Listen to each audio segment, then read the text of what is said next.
Thank you, Rafael. Right. Thank you, council members and members of the public and viewers at home. We back from the second session, and we're ready to take formal action on the only one item that we have. Number 2. which is the contract for Paterson Police Department. Madam Clerk, please read the item. Yeah. Record.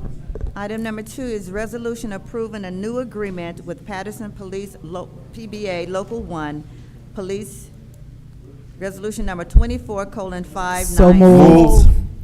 It was moved by Councilman Davila, Council President Mendez, and Councilwoman Mims, second by Councilman Kalik. Roll call, Madam Clerk, on item number 1 on the special meeting. Roll call on item number 2. Item number 2. Item number 2. Councilman Abdelaziz. Thank you, Madam Clerk. So I'm very, very happy we're here with this item now. We're taking action.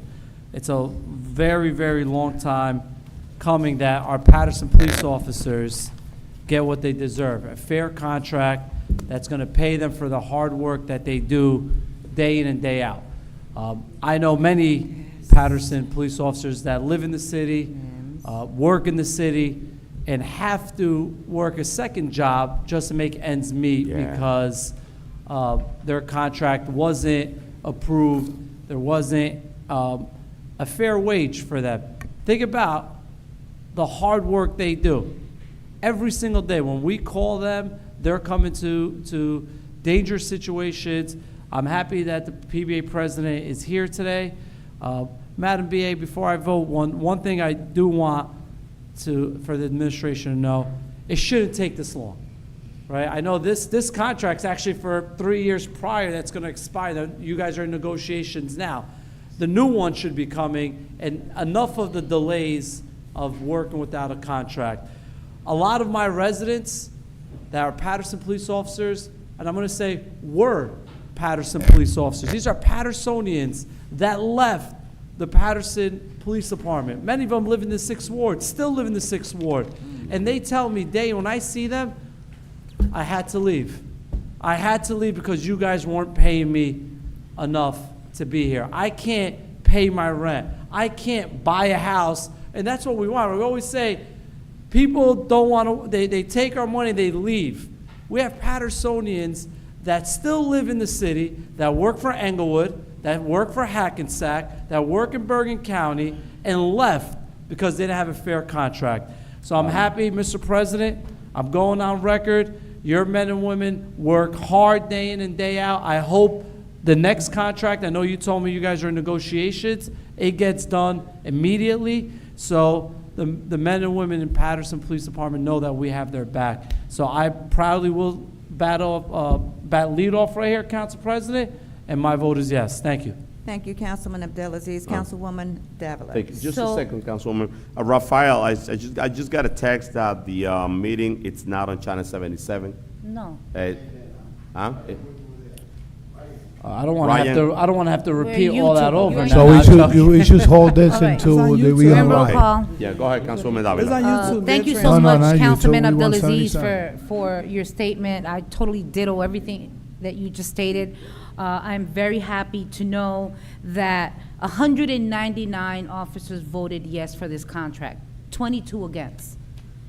This is a fair contract. And, I always say that you can't please everyone. But I'm happy to know that this contract is before us. 5 years is a long time waiting. We went over the changes, and, the fact that 199 of the men and women voted yes for this, I'm going to stand by it, and I am also going to support it. Thank you so much to the President for being here today, and for everyone. After my vote, I do have to leave. So, Madam Clerk, thank you. My vote is yes. Thank you, Councilwoman. Councilman Jackson.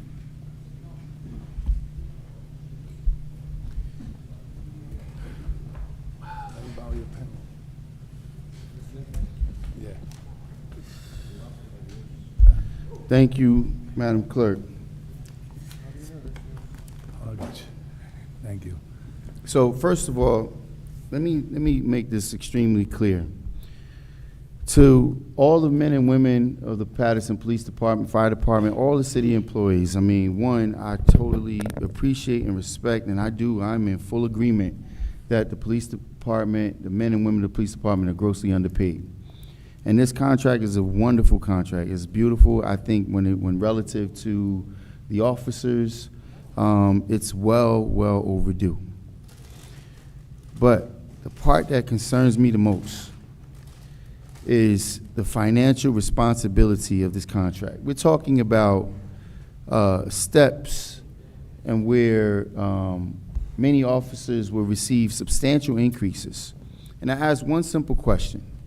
What is the 5-year projection? Because this year, everybody knows that the city made a request for a little under $30 million. In fact, our transitional aid from the state has been increased. And I agree, I think the state should pay for the city's expenses on taking care of everybody else's problems, but at the moment, that's not the case. So what was said to me was, we did not do a 5-year projection. I said, so what year projections did we do? A 1 year. And it's going to cost us an additional $3 million. But each and every year, those incremental steps is a substantial amount of increase to where you have to at least be responsible to say, how much is this going to cost me over the next 10-year period? And then how are we going to get to that space? How do we generate those funds? We don't have a clue on how we're going to do it. In fact, the CFO said to me is, we can't afford this, which is a huge concern. That's the detriment. Like, how long are we going to play this charade before the city's actually shut down? So I'm just going to recap on some of the interactions that have taken place. First of all, let's not fail to note that this administration, we lost control over the police department for poor management from the administration. We also now have lost control over the building subcode department, where the state has come in and taken that over for poor management as well, of which a substantial amount of funds that was, was irresponsibly uncollected, where there was members of the public, members of the administration coming here to the podium week after week to tell us that these were the infractions. Let's talk about some of the decisions that was made. The very first step that this administration took is changing us from being self-insured to the state insurance policy. It saved us money the first year. After that, it has cost us a great deal of money each and every year. The next step was we implemented a sewer tax on the residents, which then cost the residents more money. We can't point out not 1 cubic mile or 1 linear mile of sewage that has been repaired. We've collected, I think, a little under $12 million a year from the public on this sewer tax. Now, again, although this contract may be feasible, how long can the city sustain it? And then what happens to us when we can no longer afford to pay for it? Those are the questions that need to be asked. I mean, yeah, we want to pay everybody. I mean, I think everybody in the city is underpaid. When I look at a grown man who has a family to take care of, a grown person, because it could be a man or a woman, working for DPW, making $31,000 a year, and then the fire department, when you do a comparison on job per job, when you look at the calls for service that the fire department is responding to, and they're not paid relative or equivalent to a surrounding city or a mirroring city like Newark or Jersey City, it's the same. It's all relative. This is going to start a snowball effect, and I'm gonna tell you right now, I'm not gonna not support it. I'm not looking forward to police officers pulling me over saying that I didn't want to support their contract. But it doesn't mean that this is not responsible. In fact, if you're a police officer and you live in the city of Paterson, because we know the large majority of the officers don't live in the city, so it doesn't really have an impact on them. It's not affecting their tax situation at home. And furthermore, the other concern, because we're now increasing what I did not hear in the plan, and maybe because council members was rushing to get this out, maybe as the union president comes forward, because I just sat in a meeting with the head of the police department, the three top people in the police department. I met with some residents in the city. and they said that we're short close to more than 100 officers.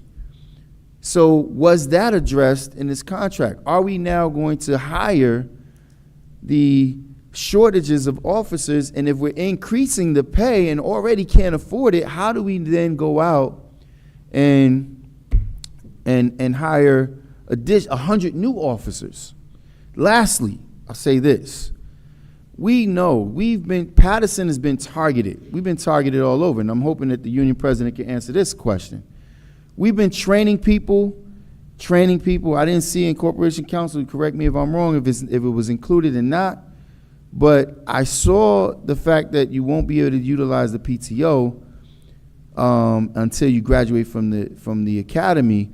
But what are the residents' assurances that after we continue to train and put people through this academy, that they're not just going to leave the department within a year and go work for another department that may pay more or may not pay more, but won't put their lives at risk because there's not so much gun violence going on in the city? So, although I think there's some huge aspects of this contract that might speak well, especially to the members of the police department that are well deserving of it, this is probably the absolute most irresponsible action taken by this council since I've sat here.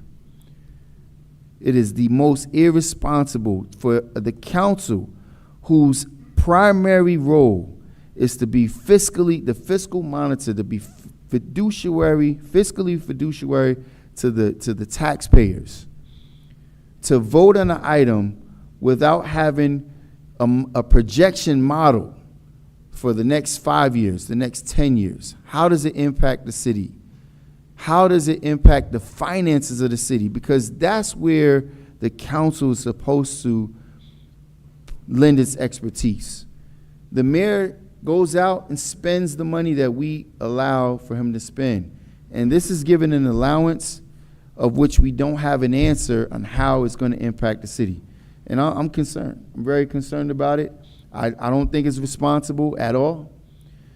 To vote on an item, yes, I'm happy. Guys are going to make more money. But how is it going to, in fact, impact the city's bottom line? Listen, I'm abstaining, Madam Clerk. Thank you. Thank you, Councilman Jackson. Councilman Kalik. Thank you, Madam Clerk. Abstain is a yes vote for clarification. Responsibly. No, I'm just clarifying. Abstain is a yes vote. Okay, thank you. So you think I need education on it? I don't think so. It's double standard. I've been hearing from his mouth. He just calling me out. That's why I'm speaking. I've been hearing from his mouth for years since he's been here. Paterson employees, every department is underpaid. This is about time we bring a reasonable contract on the table. Hopefully in future, we don't lose our police officers. Because they are underpaid, they are leaving the city of Paterson, working in Clifton or other cities. Hopefully, this is a standard contract. If you compare to other municipalities, it's going to be similar. The pay is almost same as the other cities. So we keep, hopefully, in future, we keep our own officer in city of Paterson. So we don't have like 100 officers short of 100 officers. And as you can see, other council member mentions, 192 to 22 officer approved this contract. So this our administration. So who am I to say no on it? My vote is yes, Madam Clerk. I think it is the responsibility things to do. Other council member always talk about giving pay raises to every department out there. At the same time, when contract come in front of you, you want to bash them? No, I'm not going to play double standard. My vote is yes, Madam Clerk. Thank you, Councilman Kalik. Councilwoman Mims. So, to the public that's present and viewing, we as council members, we are not in negotiations. We have never been being a part of the negotiation process for any union contracts. However, after the negotiation comes forward, I've made the request in the past to make sure that the ratification process with their vote is attached to the information so that we will know and understand, based on some past concerns, what the members voted for, because your union leaders can negotiate with the administration, but I want to see if the actual department agrees. First and foremost, 60% of our Paterson police officers are Paterson residents. That's number one. Number two, the vote was 192 yes, 22 no. 89% of our Paterson police officers, they agreed to these changes. For example, some people are going from $51,000 to $70,000. We have a lot of officers, which you may or may not be aware, that have left the city of Paterson and went to other towns and made a lot more money, and they're willing to come back, and we need our officers back to protect and serve this community. As you and I both know, there's a lot of concerns going on in the community, and we need to have officers present and that are paid. I commend the union of the police department for doing their due diligence and working tirelessly with the administration. Countless days, hours, has been a long time coming in regards to this contract being solidified. And then I want to commend the members of the Paterson Police Department for coming together, listening to their union leadership, and agreeing and voting in favor, majority in favor, 89% in favor of the changes that are made. I stand in support, full support of our Paterson Police Department. I applaud and commend the Paterson Police Union and the members of the police force. You deserve this, and I want to make sure you get it, and you get it immediately. My vote is absolutely yes. Thank you, Councilwoman Mims. Councilman Udine? Thank you, Madam Clerk. To the hardworking men and women of the Paterson Police Department, I believe that this is a very well-deserved contract that we are going to offer you. As a member of a teachers union, I know how painful it is to work under expired contract or a contract where the wages are not meeting the needs. Now you say our Paterson police officers were one of the most underpaid professionals. And I think with their changes, not only Paterson Police Department is winning, Paterson is winning. As you know this, we paid for so many of the officers for the academies, but right after they started their job, they leave Paterson. They leave Paterson because they get better offer to other municipalities when they are not dealing with real business as they have to deal with here in Paterson. As they're working in other municipalities, there are so many municipalities that they have to just deal with quality of life issues. But we have real issues in our city. So I believe that with that changes, Paterson Police Department can win, at the same time Paterson will win. I believe that after the graduation from the academies, our police officers will make the decision to stay longer period of time in city of Paterson and serve here in our city. And this is my expectation. We want to meet the needs of our people. As of now, our PBA is here in presence. Just know this, every time we call to the police department for any issue, you know our response rate is very frustration level. We definitely have to improve that. And I believe that with that contract, we can meet the needs that we have, and also we can get the police officers on time. So I definitely in 100% support of this, and I believe that Paterson, the residents, will get proper treatment from our department. And with that being said, let Paterson to win together, Paterson Police Department to win together. Megan, I salute you for everything you do for every day. So my vote is absolutely yes, Madam Thank Clerk. you, Councilman Udine. Councilman Velez? I almost cried for that, too. So, first of all, I want to send my condolence to the family of Bobby Smith, past president of PBA, passed away, served since 1970, all the way down to 2003. Bobby Smith, those that know him, he was a fighter also for those men and women on the Paterson Police Department. So my condolence goes to the Smith family. We are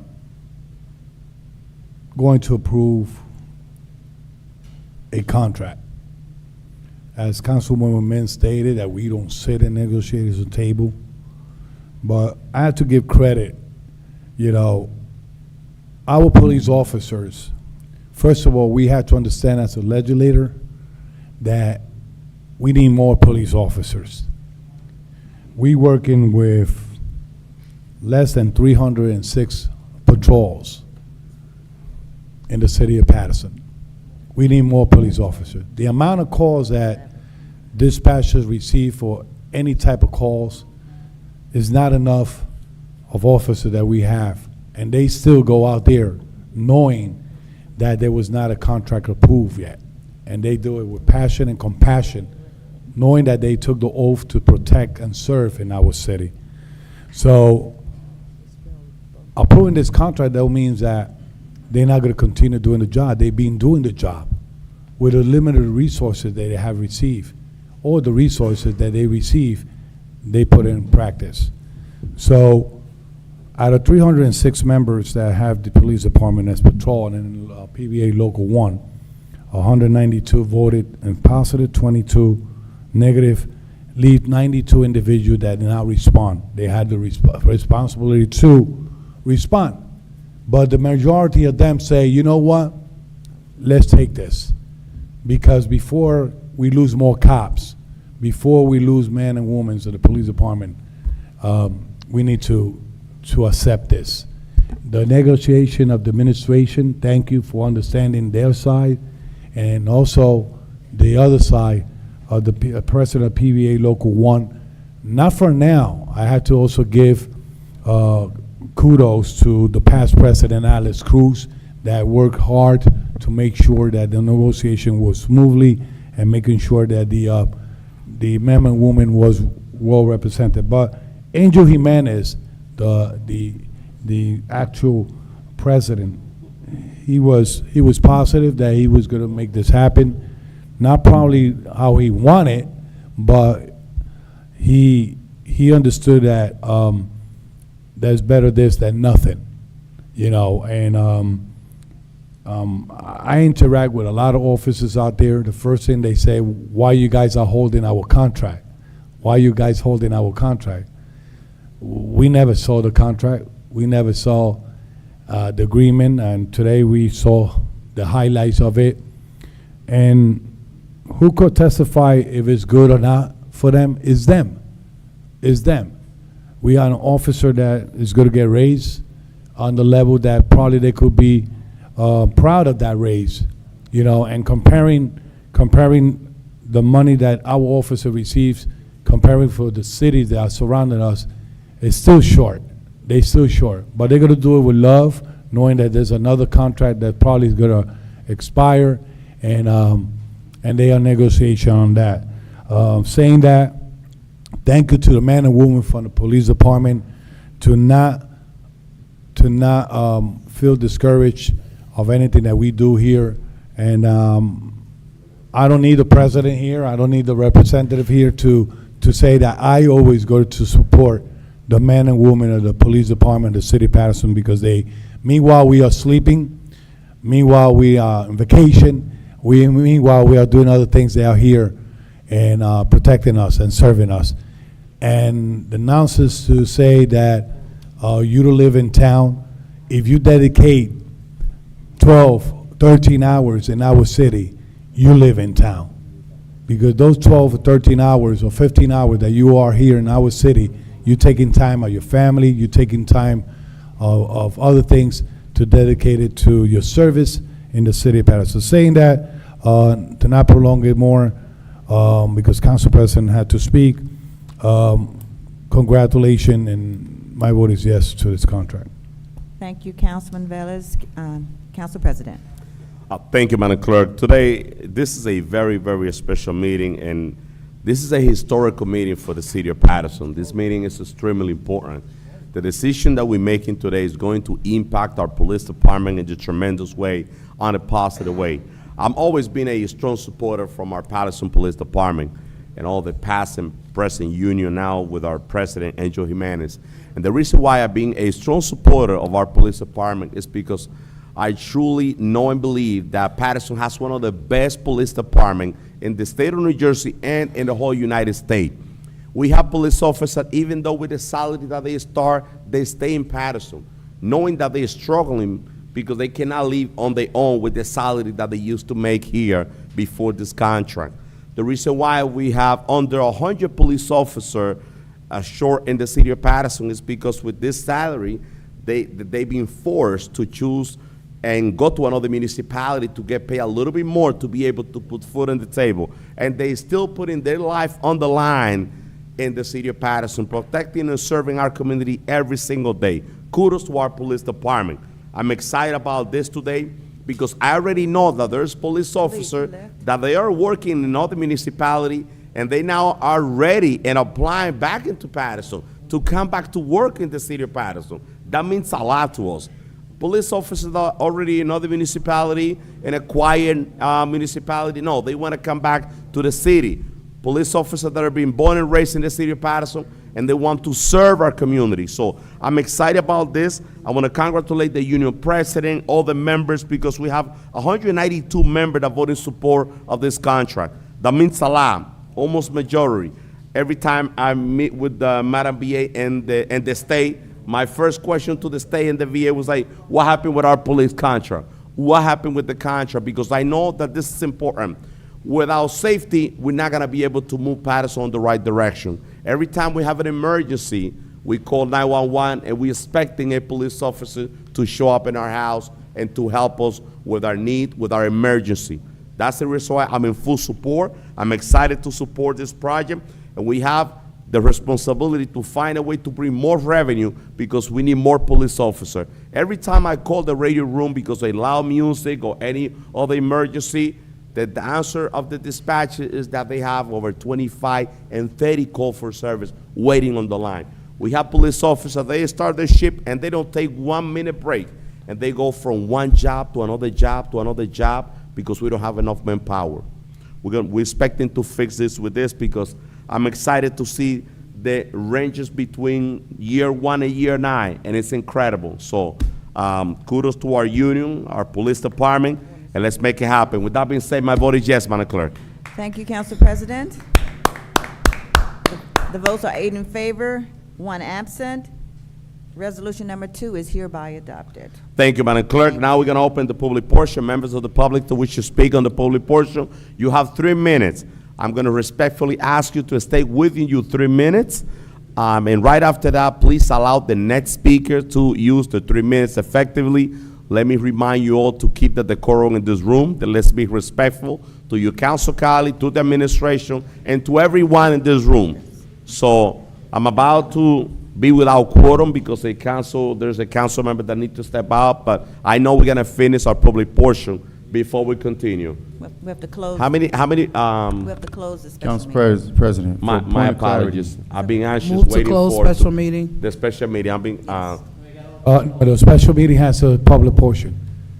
no, Correct. I'm sorry. What I'm gonna do, Madam BA, I'm sorry, Councilman Jackson, just a minute. Madam Clerk, what I'm gonna do is that within the special meeting, I'm gonna address all the public portion. Yeah, but And Council because President. most of them, they're all signed in. Sure. Council President. Councilman Jackson. Okay. The So, first- as a matter of process, Council President, if we continue as a special meeting, we must maintain quorum because we're in a voting session. If we're not in a voting session, we can continue to address the public, but if we continue with the public portion within a voting session and we do not have quorum, then we cannot continue the meeting. Absolutely, duly noticed, Councilman. Just 3 council members that left, but we're gonna continue with the public portion on the special meeting. Madam Clerk, how many members of the Council community we President, have on once the again, I list? don't think you understood. We currently have quorum. We have? If one of the council members leave before the public portion is over, we must They're not leaving immediately before the stop public the portion. meeting. They're not leaving before the public portion. We got 6. We got 6 people. We If- got if 6 we members. leave, then We we have don't have 6 quorum. members of the council. If councilwoman leave because she have an emergency, we still have 5. So we And ready it- to and get if the I package. have to Councilwoman leave Mims is because not I have leaving. to She leave, I respects the leave. public. She's not leaving. Thank you. Exactly. So with that being said, let's call the first speaker, Madam Clerk. First speaker is Director Dave Gilmore. Mr. Dave. Question before I start, if you're combining the meetings, do I get 6 minutes? No, 3 minutes. So I'm You getting Good get- question, cheated. good question. So I'm getting cheated then, Yeah. out of Yeah, 3 yeah. minutes. So you get 3, Mr. Dave, Big Dave. You get 3 minutes. Council President, point of So clarity. we are, Mr. Gilmore is correct, Council President. If he speaks now, he is entitled also to the public portion of the workshop meeting, which is required by statute. So Mr. yes, Mr. Gilmore, you will be Mr. entitled Dave, to 6 Mr. minutes. Dave, Big Dave, you got 3 minutes, so please. Use your 3 minute wisely, Mr. Dave. Go ahead. You can't get a ruling from the illegal department? We always been generous with you, Mr. Dave. Use your 3 minutes. Go Don't be ahead. generous with me. So, listen, because first of all, I'm tired of being nice. Let me preface my statement tonight with that, because Got the What? mic on? can't hear me? I'm tired of being nice. No more nice guy. When I first started as director, I had 35 people under me at $78,000 per year, but people are getting $50,000 raises and this and that, whatever. And at the end of the day, when I exposed the art factory, my raise was held since 2019. I have not received my increase from 2019 other than union increases. $7,500 raise, never got it. I'm tired of being nice. I want you to know that I've been threatened, and I filed a police report by one of the contractors that continues to come in and protest at my office. He has now escalated to threats. To one of his disgruntled employees came to my office and was seeking police assistance for having been assaulted by him. We called the police. They came, took the taped message of what he said in terms of destroying me and or my car. You know, I don't know if I was going to be in it when they destroyed it or whatever they were planning to do, but there's a police report.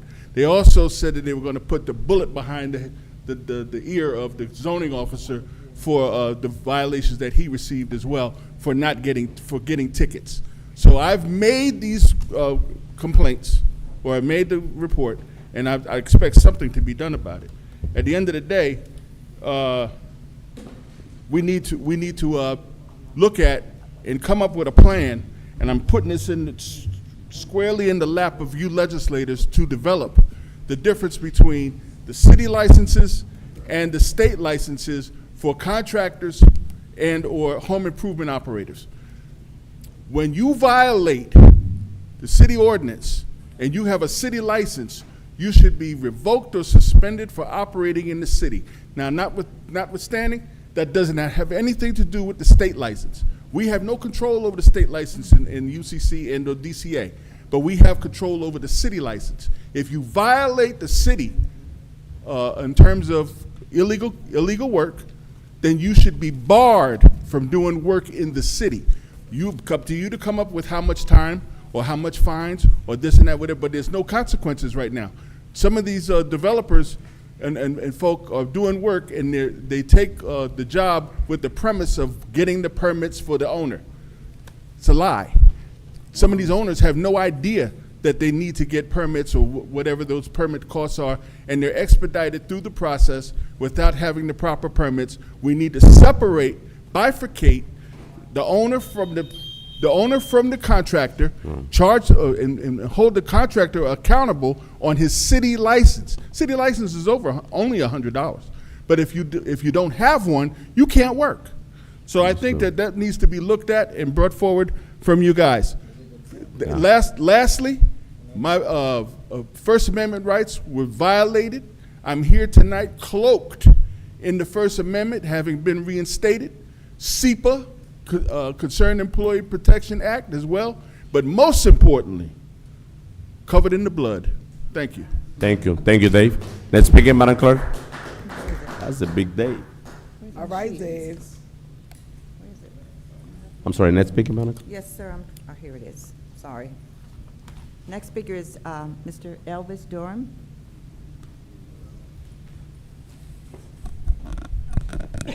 1, 2. Yep. Yeah. Mr. Elvis Dorm, That's Dave. 4th Ward, Paterson, New Jersey. Thank you. Just came up here to talk about the downtown area.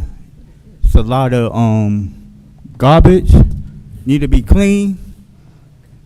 We got the holidays that's coming up, and we need policing in the downtown area. That's one of the things I want to bring to your attention. I also want to say thank you to Councilman of the 5th Ward, Louis Velez, always in the downtown area, looking and seeing what's the issue, and he always visiting the retail stores, eating at the restaurants, supporting the downtown area. And Councilman Lanique, can I pronounce your name for not in the world? UDDIN, Councilman at Laws. I just want to say thank you for always having your meetings in the Dunkin' Donuts in the downtown area. I really appreciate the meetings you have, talking to the people in the community. Just want y'all to know that I'm coming to the 1st Ward. What's up, Mike Jackson, Councilman? Hope you get better soon. Don't know what happened. I know you're too old to play football, but I hope you get better soon. I'll be praying for you. Elvis Dorm Outreach Music Production presents Christian Mania, Sunday, November 3rd, 2024. Doors open at 3 o'clock p.m. The event starts at 4 o'clock. It's going to be at New Generation Kingdom of Power Ministry on 170 North Main Street, Paterson, New Jersey, where the pastor is Pastor Thomas Perry. It's the pastor. And the theme for this year is Fighting Temptation. You know, every one of us is fighting some type of temptation. And I have 4 speakers, y'all. For more information, you can contact me at 862-823-3895. 862-823-3895. Also want to say to the people that's watching on TV and YouTube, my YouTube channel is Paterson NJ Good News. That's my YouTube channel. You can see all the events, everything, the restaurants on my YouTube channel. I'm the real media of Paterson. Paterson NJ Good News. And my Facebook is Elvis Good News, DURHAM. Okay, y'all can hear me? This mic is okay, right? My Facebook is Elvis Good News, DURHAM. My YouTube channel, Paterson NJ Good News. I am the face of Paterson, New Jersey. Acknowledge me. Peace. Thank you, Elvis. Next speaker. Thank you, Elvis, for always supporting and promoting Paterson, brother. Next speaker, Madam Clerk. Ms. Linda Mora. Good evening.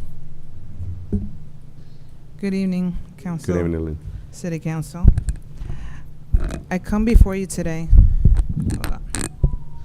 I come before you today with gratitude and urgency. First, I'd like to thank you for your service, recognizing that your roles are a true calling.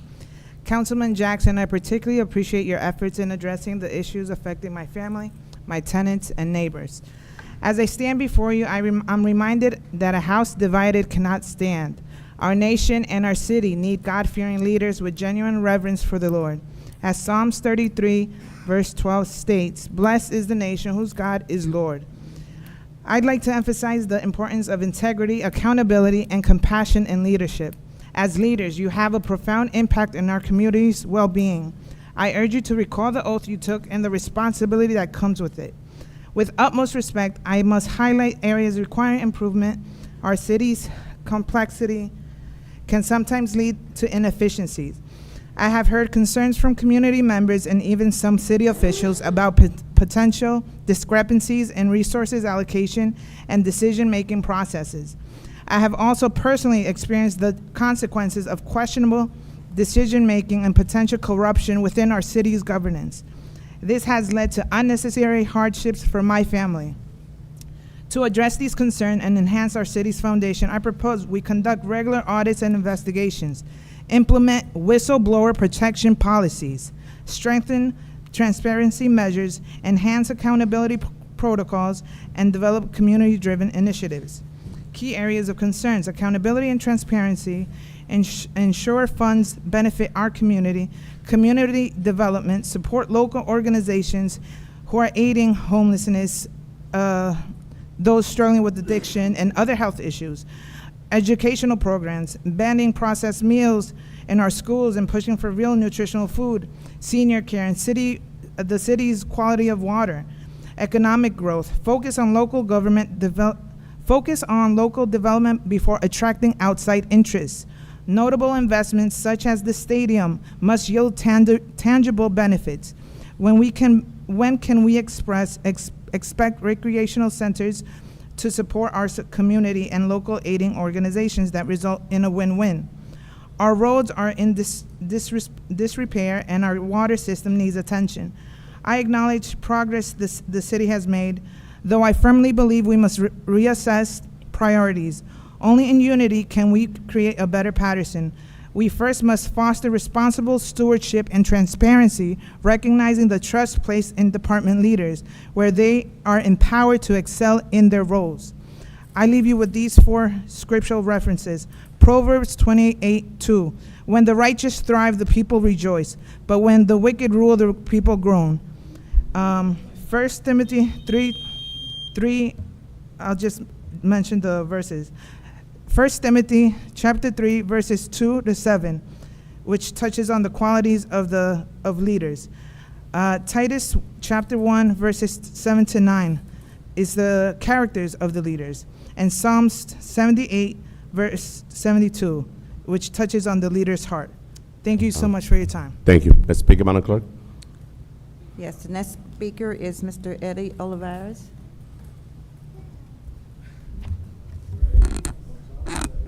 Please. Good evening, all. Oh. Before I speak of the what I came here to say, I want to congratulate you guys on your contract. I am glad. You know, I've often said that if I had a magic wand, the people of Paterson, the police department will get an increase, the teachers will get an increase, these fools in front of me, they will get a decrease. The $50,000 you got, gone. Over there, $50,000, gone. But you guys deserve it, and I congratulate you. Anyway, you know, Madam BA, I am here once again to ask for something. I'm asking, and all I need is a yes or no answer. Don't give me a non-answer like you did with the $4 million. I'm not done talking about that because I have never gotten an answer from any of you. But I want to know, with the raise that city officials got, I want to know if Mr. Jackson is receiving the $6,000 raise. I think it was $6,000. In the Latino community right now, I am discussing with a lot of people, most of them supporters of Mr. Mendez, who voted no on the $6,000, but is taking it. We call that dual morality. So if Mr. Jackson is receiving the $6,000, he is practicing dual morality. And we want to know, yes or no. Please don't make me come to your office 10 times a day. Just give me the answer. I need to know if Mr. Jackson is collecting the $6,000. I will close with this. I mean, I'm keeping it light today. But, you know, Mr. Mendez said something about that he appreciates about the community. Well, I am going to tell him what it is that we appreciate in the community. We would appreciate if you guys stop being petty. And I'm talking especially to Mr. Mendez. He's over there playing with his phone. But anyway, I am talking specifically to him. And when I say petty, what I mean by petty is your job is not to decide what goes on the agenda or not. Mr. Jackson has presented to you guys a proposal to bring back the once a week, and you're going to be hard pressed to find anybody in Paterson that would oppose that. But it has not made it into the agenda. You guys are responsible for making sure that he brings us on the agenda. You guys are responsible for that. Stop being petty. That's what I mean by that.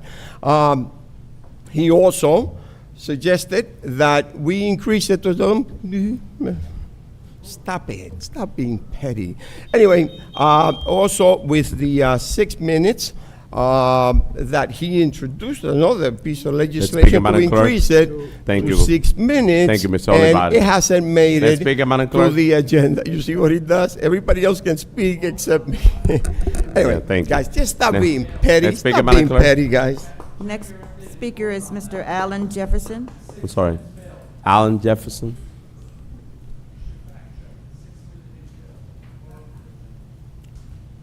Alan Jefferson, Prospect Park, New Jersey. I'm a old Patersonian. I grew up in the Alabama projects, was a New Jersey Bank surety, won a championship, but I didn't go to the World Series. I was livid. My mom told me, she said, Alan, you'll get another chance. I'm 73 years old, okay?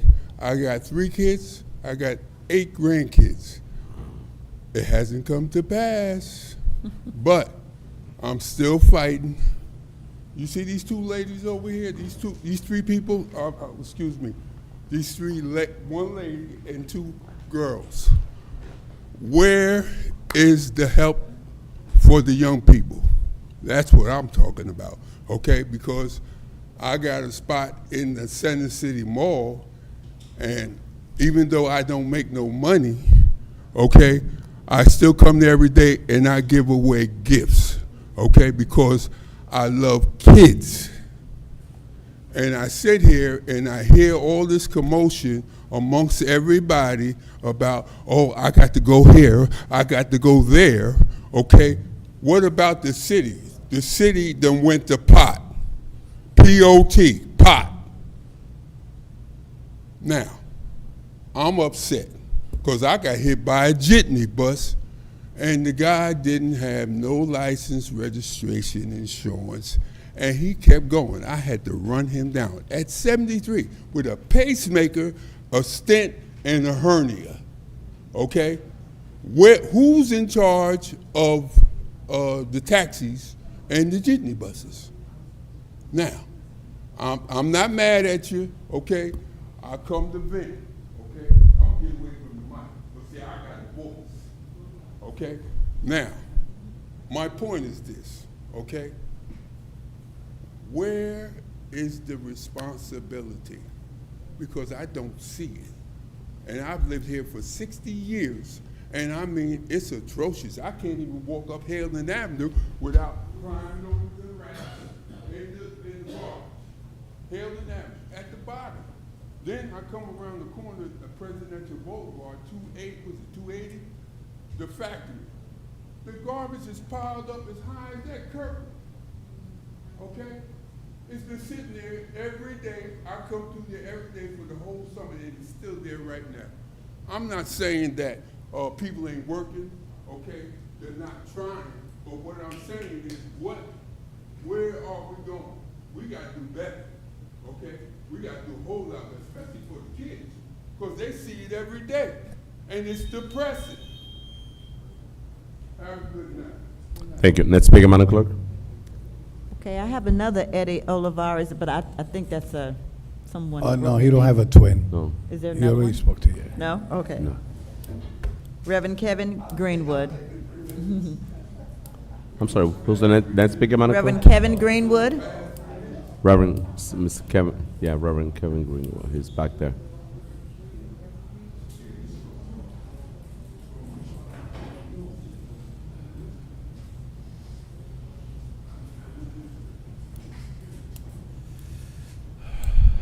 Good evening. Good evening. Kevin Greenwood, 16 Ringster Court, Paterson. I came here today excited, thinking I was going to see history today in Paterson. Grew up in Paterson, CCP, Building 3, Medlock Street. And when I saw the resolution I thought that you guys were going to sign or approve, I was excited to see what was going to happen, but I don't understand the disconnect of not passing this or accepting it, because this money and these funds have already been approved by Murphy. Governor Murphy has already approved $100+ million for these community-led crisis teams. So I'll just read what I had prepared. So I'm going to tell you what this resolution does. This resolution is a key step in ensuring that the Community Crisis Response Team, CCRTs, which have already been approved and funded by the state, can start their important work in Paterson.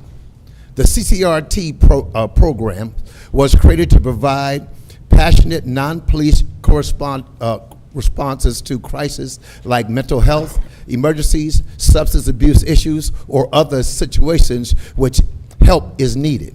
Instead of relying on police, these teams will consist of trained professionals like mental health workers, social workers, and other care providers. Although the program has already been approved and funded, it hasn't been implemented yet. The resolution helps clear the way for these teams to begin their important work by ensuring the City Council officially supports the programs and removes any barriers that might stop the team from operating effectively in communities. So I want to make 3 key points real quick. So the keys are, this bill would support non-police crisis response. The resolution shows that the City Council stands behind the ideal that crises like mental health or addiction issues should be met with care, not punishment. The community crisis response teams are designed to support with compassion and support rather than law enforcement. It clears barriers for implementation, even though the state has already approved, I'll say that again, the state has already approved, no money is coming out of the city. The state has already approved and funded these programs. The resolution is necessary to ensure that there are no obstacles preventing the teams from starting their work. It shows the city's commitment to making sure the program can operate without delay. And the last one, what it does, it helps our families get the care they need. Whether you're Black, Latino, Arabic, Asian, Indigenous, or a newcomer, we all want our families to receive the right care when they are in crisis. These resolutions help make that relying by ensuring these crisis response teams are reliable, are available to meet the needs and for everyday Pattersonians. Thank you. Next speaker, Madam Clerk. Next speaker is Reverend Beverly Pearson. I'm sorry, Mr. Zelly Thomas. I'm sorry. All right, good evening, everybody. Hope everyone can hear Good me. evening. I'll try to speak into the microphone. But again, like it was already iterated, I'm very disappointed that this wasn't being able to put to a vote today. I'm very confused about why it was not put to a vote, and hopefully Corporation Council, you can clarify, because before Councilwoman left, there was talking about there's fees involved in this, and this is why it has to go to a finance committee. I'm not sure she even looked at the resolution, because it's just a resolution. It's not an ordinance. It's not asking the city for money. It's not asking the city for anything other than your support of this program. It's just like if there's a resolution in support of me opening a community center or a new store, and the city wants to say, like, we support this initiative. That's all it is. It's a show of support from the city council that you believe that people deserve care and people deserve patience when they're going through a mental health crisis. This upcoming Saturday, I'm going to a visual in Fort Lee for a young woman named Victoria Lee, who was killed by police officers after experiencing a mental health crisis. And the brother, he had called 911 a second time to try to cancel the police from coming because he knew that, there may be some antagonism and he didn't want his sister to be killed by police. But they was informed that, the police would have to come anyway, and we know what the outcome of that was. Because there is no alternatives, unfortunately, in our state when someone is dealing with a mental health crisis or substance use crisis. But like Pastor Greenwood had mentioned, that the Najee Seabrooks and Andrew Washington bill was passed, was supported by our assemblyman and assemblywoman. It was signed into law by Governor Murphy. The pilot was won by organizations in Trenton, Newark, Hudson County, and in Passaic County. So this program is going to be coming into Paterson, Newark, Trenton, and other places, and we want to make sure that we have the city support. I know on an individual level, council people will support us, but we want that be done by as a body, and that's what we're looking for. We know that we have your individual support. I know we have community support. We have over 500 signatures from community members here in Paterson who also support this. So I would really love for you to support it as well and not hold this up any further. So thank you. Thank you. And Corporation House, I would love for you to be able to answer that for me. Thank you. Thank you. Next speaker, Madam Clerk. Reverend Beverly Pearson. Good evening. Good evening. While I appreciate Councilman Jackson's attempt to clarify how things are done here, I'd like to know how I may obtain a copy of the policies and procedures outlining how our city council operates, including how items become a part of your agenda.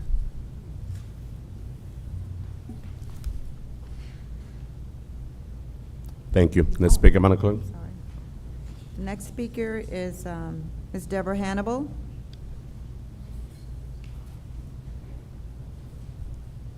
Good evening, Council. Good evening. To Madam Clerk, God bless you. Deputy Clerk, to the administration. I'm here tonight to remind you that there is still time to register to vote. The deadline is October 15th. If you want to register, can you hear me? Yeah, we can. You can go to vote411.org. Poll workers are also needed. Poll workers are being paid $21.43 an hour to work during early voting and $300 on election day. Early voting begins on October 26th. Okay, so now I'm coming to you as Deborah Hannibal, taxpayer, resident of Paterson. I saw this camera talk that we heard tonight. This was like a deja vu because I heard this talk in 2020 or 2021 at 60 Temple Street during the mayor's town hall meeting. And we asked, there was a shooting, and we asked if the cameras could be placed in the hot spot areas. Because I know where they are. I grew up here. Those issues, those places are still the same places. If I know, the police know.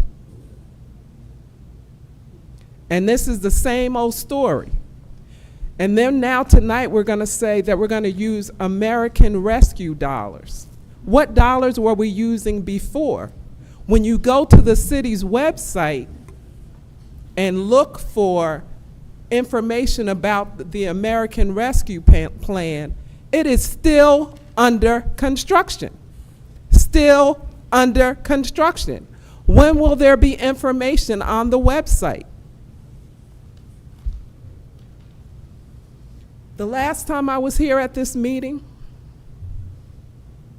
I came here to raise a concern about the late submission of the 2021 audit. And I was rushed away from the mic. I was, my time was up. And, I took it. I also shared that night that monies were withheld from my paycheck in August 2022. Monies were withheld from my paycheck in August 2022 to be submitted to pensions, the New Jersey Division of Pensions and Benefits. I checked, and those monies were not sent to Trenton. Now, this to me is a serious issue. So I talked about that about a month ago. There was somebody here complaining about grant monies. There was a vendor here complaining that they hadn't been paid. Council, you have a fiduciary responsibility to the residents of this city. You're not only the legislative body, you have a financial responsibility. Somebody has to watch the money. Every time that you approve the budget, every time that you approve the bills list, you co-sign the incompetence and ineptness of this administration. Some would go as far as to say that you are complicit. There have already been 2 takeovers of government agencies in this city. Now, if my mother was here before you, and she's a North Carolinian, that's where she was born, and she would ask you, do you have to eat the whole cow to know you're eating beef? There is a fiscal problem here with the monies. Now, every time, and I've said it before, a broken clock is right at least twice a day. Now, Councilman Jackson had a concern, and I'm in support of the police getting their raises. I support that, and I've stood here and said that before. But if we don't know how much it's gonna cost, somebody's gotta be in charge of that. We need to know how much money is being allocated for that. Everything that we do here, we gotta come back, we got a change order. Now, I went to Passaic County Tech, and I wasn't really, in the beginning, we had an exploratory shop, so I had an opportunity to explore, and we were taught, measure twice, cut once. We don't measure twice here. We allow people to come here, and they are unprepared, presenting things that cost us money.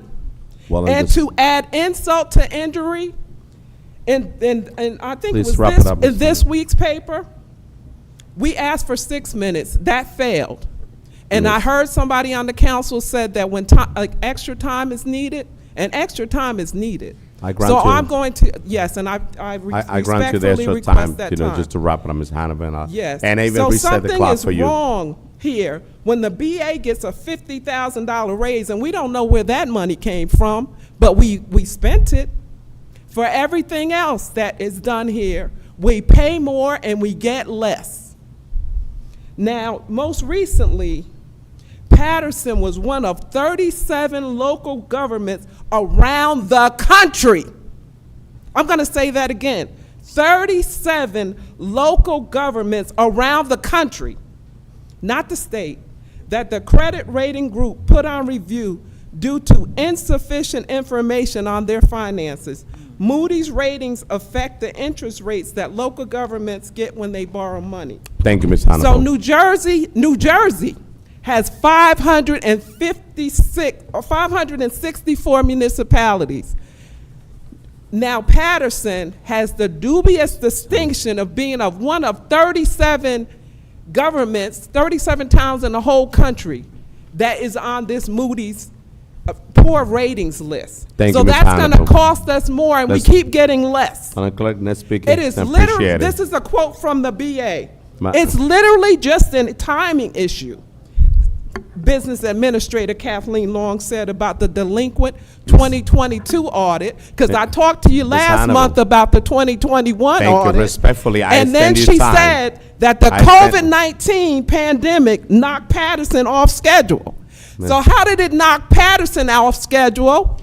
And there were another 562 municipalities in New Jersey that We got were the- not we got the next affected by speaker, the Ms. Hannibal. pandemic. Thank Make you. it make sense. Thank Do you have you. to eat a whole cow to know you're eating beef? Thank you, Ms. Hannibal. Thank you. The next speaker. Next. And members of the public, so after the 3 minute, I extend the courtesy, that way the person could wrap, the point.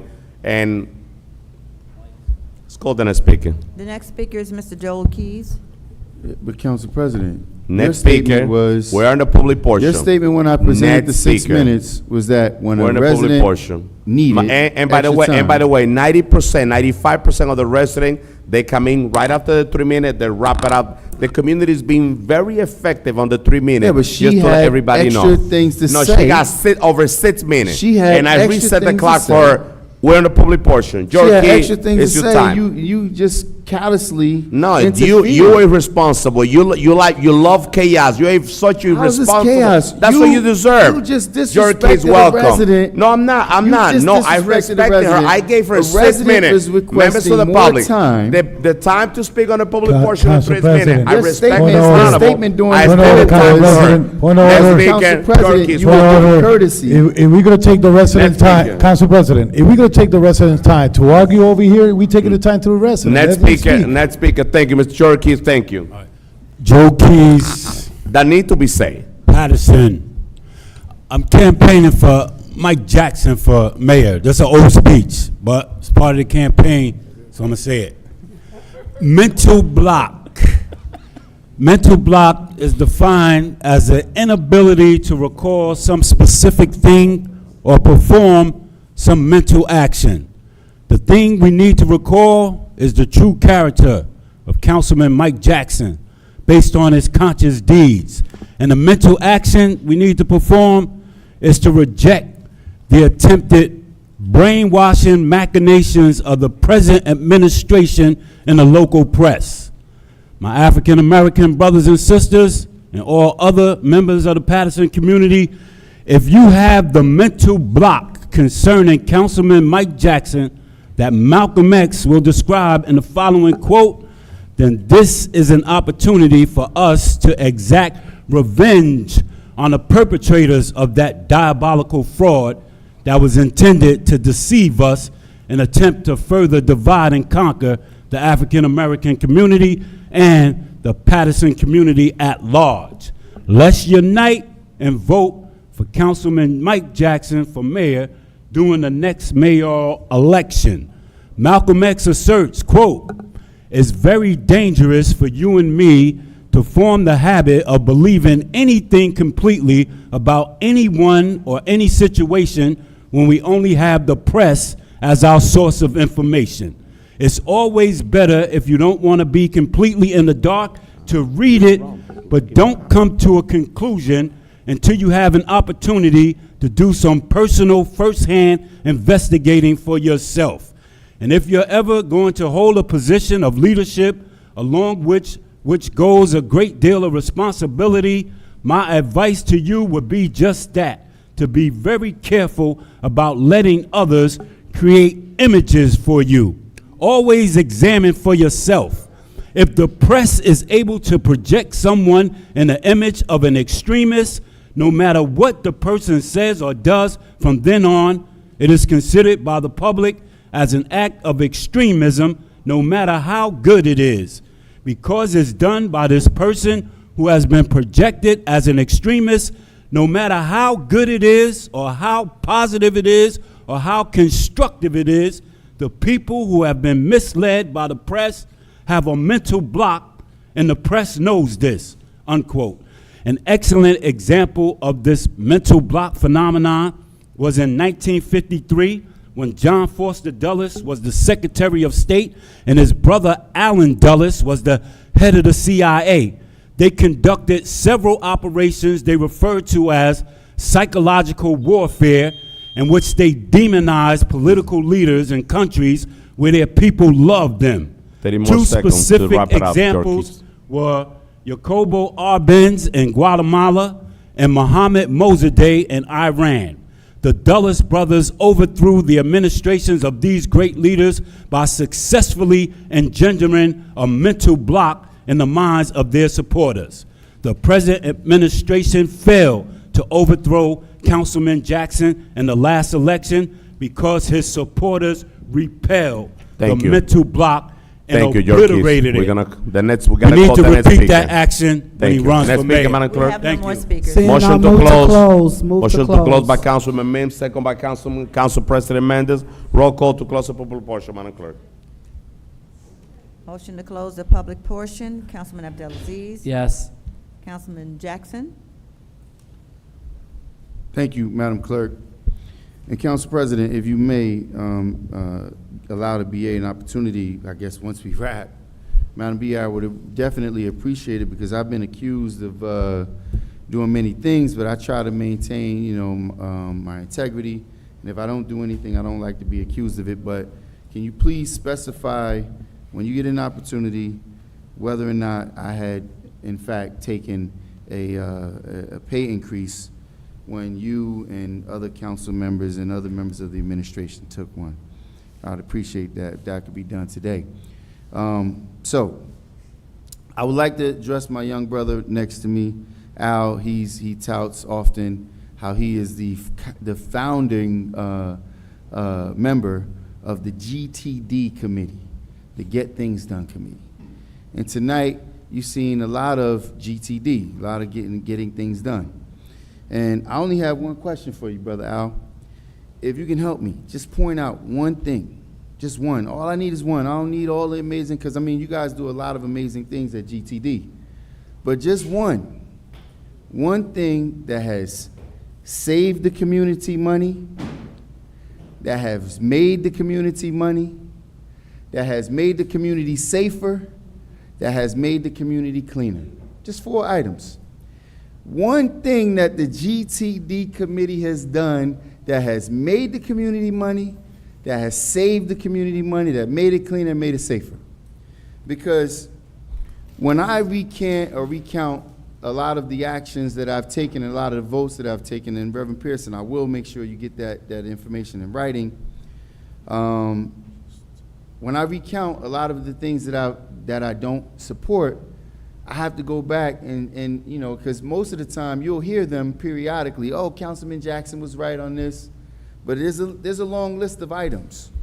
You know, not as embarrassing as the trailer park that we paid $1.4 million for, that's now being utilized for Kennedy's locker room, right? But the fact of the stadium, how $110 million was spent, it didn't create no employment opportunities. I think maybe 3 to 4 jobs locally for a short period of time. If you look now, there's a scam where the developer is still making money. There was a scam with the concession stand that was given to a former member of the administration, who then turned around and opened up a historic restaurant that closed within a 30-day period, right? So how about this building that was purchased by the PRC that we're paying rent for, PRC being an entity that's owned by the city?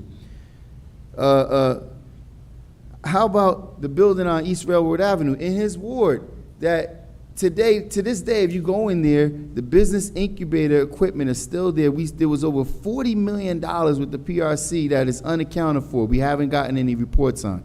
We haven't gotten any reports on the stadium whatsoever. We don't know how many yards of concrete was poured. We don't know anything. I just got an anonymous email from someone who was a partner at the stadium who's now talking about how derelict it is and how much money is being stolen and how they used the cheapest material that he couldn't get the Major League Baseball teams to come and practice there because the facilities and the turf that was used was so cheap that they refused to participate. How about this, Mr. Joe Keys? Prior to when you were my idol, when I learned how to throw a football thanks to people like you, and when I had an opportunity to go on and play Division I football, and I had an opportunity to earn a small check to play football and inspire many other people, including my brother who played in the Rose Bowl, at Ohio State, I practiced every single day walking to the stadium. How about this stadium that we used to own is no longer owned by us, and Kennedy High School is still practicing at Buckley Park. They got to walk from Kennedy High School. And those members, I had a member of the community call me, says his son that goes to school at Rosa Parks has to get his own way to Buckley, and we don't provide any means of transportation for him to get there and get home. While, by the way, we're watching robberies take place in broad daylight, while the young people who should be getting influenced and should be on somebody's playing field is covering their faces with masks, robbing businesses in the light of day. While we have organizations that have dedicated themselves, church organizations, community organizations that have dedicated themselves to come down here and present opportunities that they could provide, the same kinds of vehicles for our community, and we sit here and pull it off the agenda because we have some ulterior motives. So every single item that I stood against, I was right on. Every single item. When it came to the self-insured item, I voted against that item, and during that time, I had got spotlighted as being the lapdog of the BA, because when this mayor came in, I did not want to just be disgruntled. I supported some of the items that they had to begin with, like the sewer. When the BA was then the chief of staff, and she gave the very poor example, and I started then by saying, if you're going to give an example to this kind of community about sharing a beach house, a summer beach home, I said, members of our community are sharing apartments. It was so insensitive, but she took a shot. She went up and she took pen to paper, wrote an article about me at the within the one of the publications. I guess because I went to a HBCU, I wasn't supposed to be able to formalize my thoughts in writing. And once I wrote back, there was never any other commentary in writing placed about me in the paper again. So I'm gonna task you with that, young brother. Please tell me, what items have you guys supported that has made us money, that has saved us money, that has made the community safer and made the community cleaner? Now, on this item for the police salaries, I'm extremely happy, but guess what? This is deja vu, to your point, Ms. Hannibal, because I recall, because this administration already knows that it's outgoing. The mayor says he's not running again. He thought somebody was going to hand him a congressional seat. How delusional was that, right? But now he's saying he's not running. He's going to have no other choice. He's going to run again. He'll never win another election anywhere by the terrible job that he's doing. But this is the same outgoing commitment that was made prior to Jeff Jones becoming mayor. And remember, when Jeff Jones became mayor, what was the biggest thing that happened to him? He was forced to cut 130 police officers. And if you're going to go into this thing, we're going to give out these phenomenal raises to make everybody happy. Listen, I'm all for it. But where is the council and the administration on finding the money to give them, to make these raises? Here we are now spending another $1 million as we spent all this money on these garbage cans that don't work, right? Now we're going to spend another $1 million on cameras to put more money in the hands of another third-party contractor. See, that's where leadership really comes about. Where you not only can say how you spend the money, because as her quote in the paper of saying that this administration was sidelined, or whatever, I'm paraphrased because I don't want to say I misquoted. whatever it was that said that they was hiccuped by COVID, it was COVID that's giving them all this extra money that they're spending. First it was 60 million and then whatever it was, and we still have not gotten a report on this spending. So to your point that the website is not up, this council, I've been the only one saying, listen, show me the money, show me where we spent this money at. And we have, and we coming up with all these great ideas, and we don't have any reports on the spending, none whatsoever. This administration has had more money to spend than any other administration in the past. And then here we're doing this, right? We're going around cutting ribbons. Forget the parks. How about the businesses? We're cutting ribbons on celebrating business opening, but we don't say nothing when these businesses are closing because they find out there's no revenue in the city for them to sustain their business.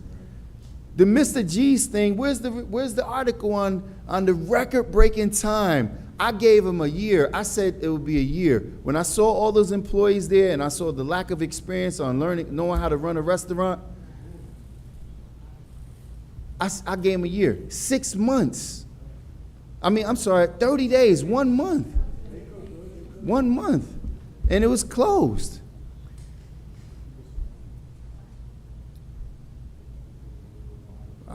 Of course she's giggling. She's getting $50,000 extra and with no repercussions on job performance.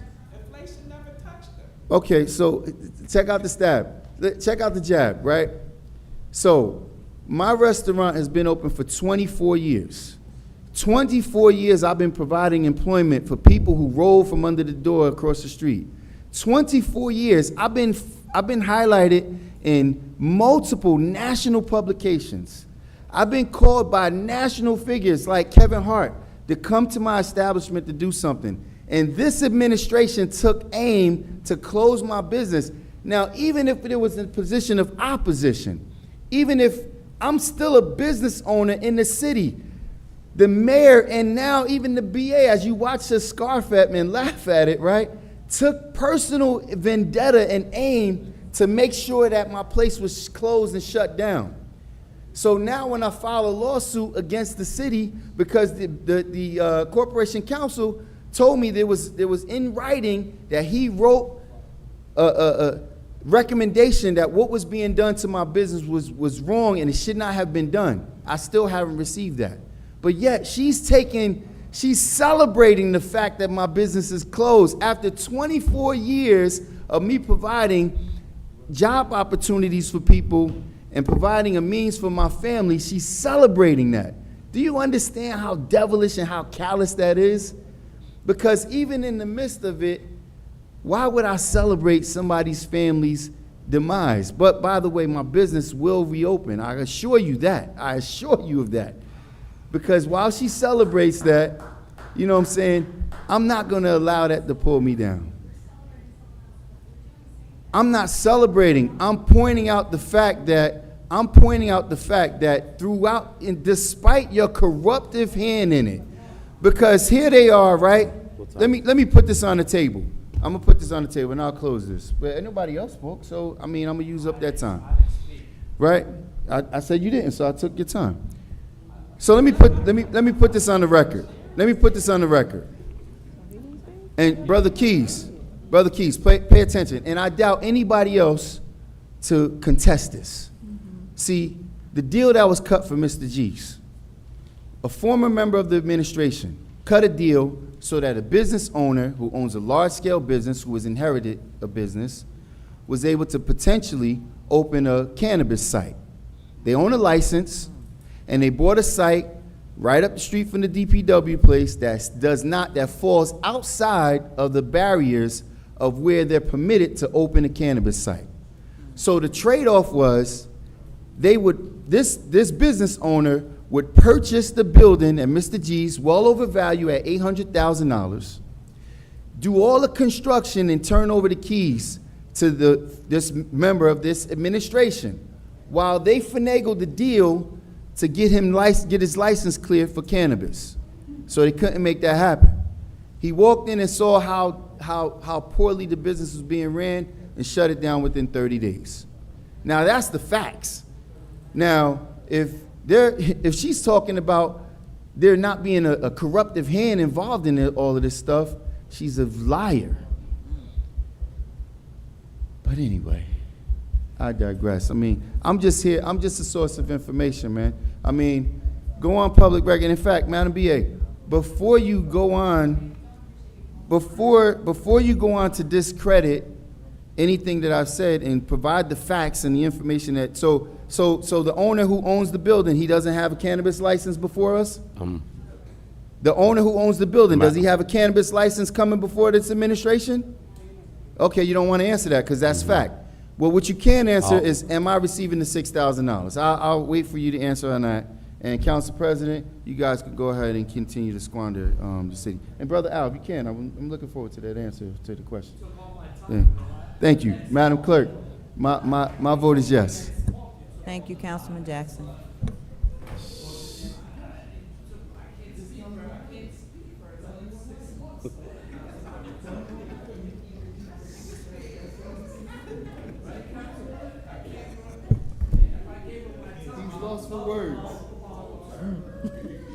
He's lost for words. Council President, I voted yes already. You continue. Continue on. Carry on. Madam Clerk, I mean, help us out, Madam Clerk. Councilwoman Mims. Help us to leave and close this meeting. So to the public that's here and those that are watching and all those that are sending me text messages, I feel your pain. Those that are saying it's really sad to watch, to look and to listen to what's happening in the council meetings, a meeting that could have been, should have been done a long time ago. A meeting that does not have a lot of things on the agenda that are filled with things that will help our community. We get our packets on Friday, which we're supposed to do our due diligence and look and read them. We also have committee assignments, and that's something I think the community, take a look at who's on the committees. Not just this time, but look throughout the course of the years. Who's been the chair, who's on these committees, and then ask for the attendance record for the committees. You'll be very shocked because we sit here and we get blamed, oh, I'm the only one doing something. Let me tell you, I left my house at 7 this morning to go to work. Right after work, I went straight from there. We have finance committee meeting at 5 o'clock. I have not been home yet, and I'm still here tonight, handling city business. There's some people that don't even go to committee meetings. Yeah. They don't participate. That's where the real work is done. And committee meetings. It's nothing against any person that comes. There is clear processes. Everyone on this council knows. If you have an item, if you want to memorialize the life or the legacy of someone, that does not need to go through a committee. But when you want to bring forth an item, whether it's legal, public safety, or whatever, no one really on this dais will say, I'm not going to support it, whatever. They're not going to do that. Thank you. Just bring it to the committee. Everyone knows the process. That way, and I've said it so many times over, that way it doesn't have to come here, and then it's a big thing in front of the public. And you know what's sad for me? When you're giving the true information to the public, some people, no matter how true you tell them, they're not going to believe you because some people just choose to believe what they want to believe. It's a fact. If you look through the agenda, the majority of these items have been vetted through committee. They didn't just come here. We sit in the committees. I'm on several committees. We sit in committees, payment of bills, 5 o'clock. One day we were in finance meeting for 5 hours before we got here. 5 hours, vetting through items and documents. Paterson, do your homework, do your research. My vote is yes. I'm going home. I need to go and get something to eat and see my family. Good night, everybody. All right. Thank you, Councilwoman Mims. Councilman Udine.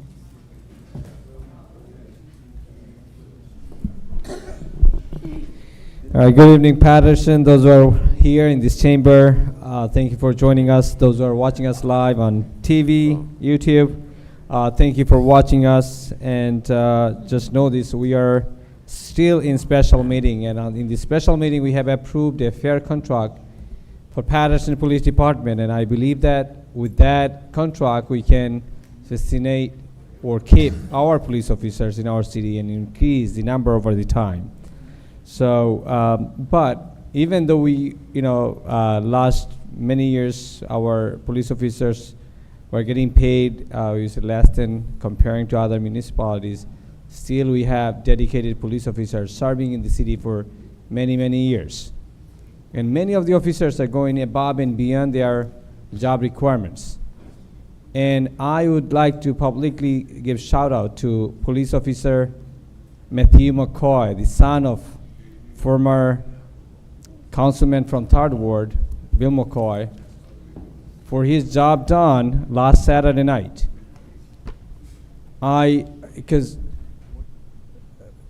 I was in the, I had to take my daughter to the ER at the St. Joseph in Paterson around 3 o'clock in the morning.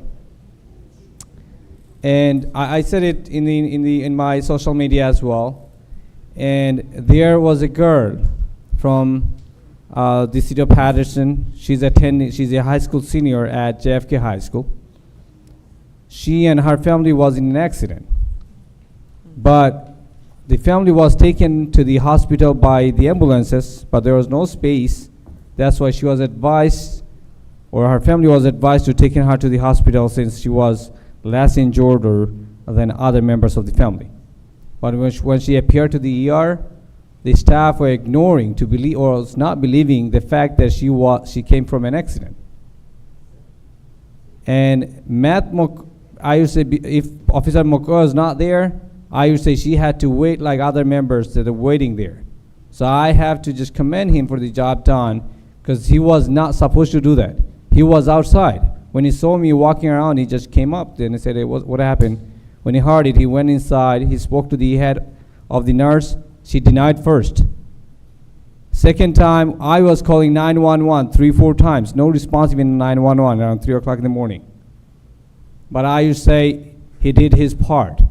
And we have officers like him in our department. I salute him for the job done, the young man. It was incredible.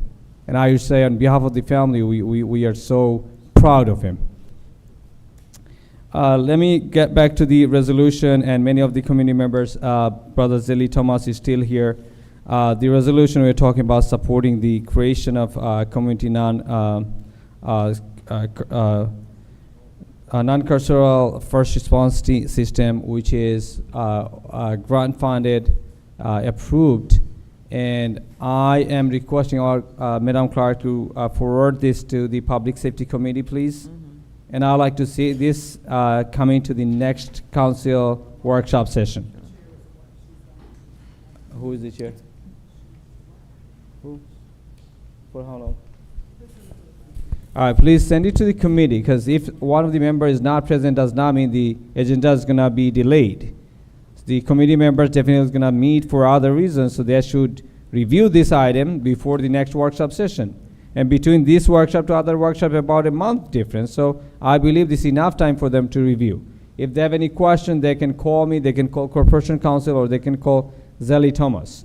But this item I want to see in the next council workshop, without any other excuses to present here in the council. What other things I need to touch base on?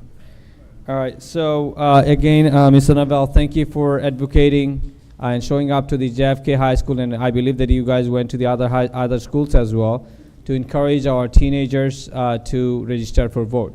And I would say, doesn't matter how many people registered on site or not, at least our students who are ready or who's supposed to be registered, they at least know this is their responsibilities. So it means a lot to advocating. And this civic knowledge is not part of our curriculum anymore, you know that. It's just a part, whenever we want to mention, we do that.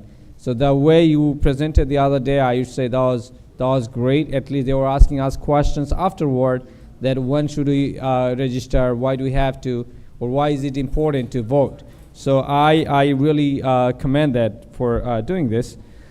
Community, just know this, that coming here every Tuesday, not every Tuesday, some Tuesdays, I say, and getting your attention by speaking, this is not what only our jobs. So being in the community, you know very well who you find in person. In-person calls. You know your council members. Many of the words, I am at large. I know I'm not perfect. But one thing I can say that if people call me at 4 o'clock in the morning, I respond to the call. That's always I can say that. Now, many of the residents there do not know about their ward council members, but we are very good at entertaining here. Just know this, we need to do our job. We have to do better than what we are. But again, the way we portray sometimes not professional to me. I mean, previously, it's not that I'm favoring anybody. The gentleman was here speaking about the cameras. Cameras are in need. We need the cameras. You know about the Pennington Park situation. Someone got inside, burned it, but there was no camera. If we had a camera there, we can catch those whoever did the crime. We need the cameras. Now, someone came to present such a I feel this is a great idea. We may not take it or may take it, but I feel that we should at least stay on the agenda and listen to or ask question on the item that is presented. So what happened is when we are speaking about something else, we are not focusing on the item that should be discussed here, because we are going to vote in the next regular meeting. So that's what happens most of the cases. I believe that we should stay on the agenda, ask in-depth questions. If we have any personal level or efficiency of any employee, of course, the question should be asked, but not when we get someone just come here and we just take the opportunity to attack. I don't see it is affecting. It's something effective to move forward like this. So that's all I stood. It's not really I'm favoring any employees. I have no personal connection with anybody. So just Paterson, again, thank you for the opportunity to serving you. I am always available to serve you. Just know this. I'm a public servant. I'm not a politician. I work at Paterson Public Schools. I work here in the city. I had a part-time job at Rutgers University to go outside the town. I left this because I don't have time to go out of town. I'm here. Anytime you need me, call me. Zelly Thomas, again, thank you for the opportunity to sponsor this resolution. And I'm actually, after this resolution, I'm going to work on the second resolution that's in our hand. So Paterson, I hope Paterson move forward with everyone's assistance. With that being said, my vote is yes to close the public portion. Thank you, Councilman Uden. Councilman Velez. Thank you, Mr. Uden. I am a community servant and also a politician. And because to be here, you have to be a politician. Oh, man. You love it. You have to. Let's be honest. But we are a community and servant first before politician, right? Every item that we have to fight it with a tone of politician without offending nobody, right? They're good? All right. So first of all, I want to commend these two young ladies that have been here since early in the afternoon. And yes, I want to commend them. Yes. Listen, I know that, I know you guys pray for us, right? And those prayers goes up there. The most sincere prayers are yours. Thank you. Thank you for being here. I acknowledge that. Ma'am, you did a great presentation, great requests. We all, the council, in some form of action, we do the same. Some people do it one way, other people will do it other ways. I always try to put the happy camper on this situation here, but everybody, I understand that every issue are important for us in the city. Ms. Hannibal, I respect the public portion, and that's the freedom of speech that you have, and I take notes of everything that you say, and then try to work with the facts, try to work with the facts. When I interject before regarding my colleague, and I hope everybody understands this, if I go to interrupt a speaker, that the time is up, and I go to take a 5 minutes arguing with my colleague, then I should give that time to you, right? So that's why I interject. Why? Because time is up. but then I'm gonna take time to argue with my colleagues, the time that I'm supposed to give to the community to speak. So I could see it that way for myself. They could agree or disagree. That's the way I am. I want to send my condolence to the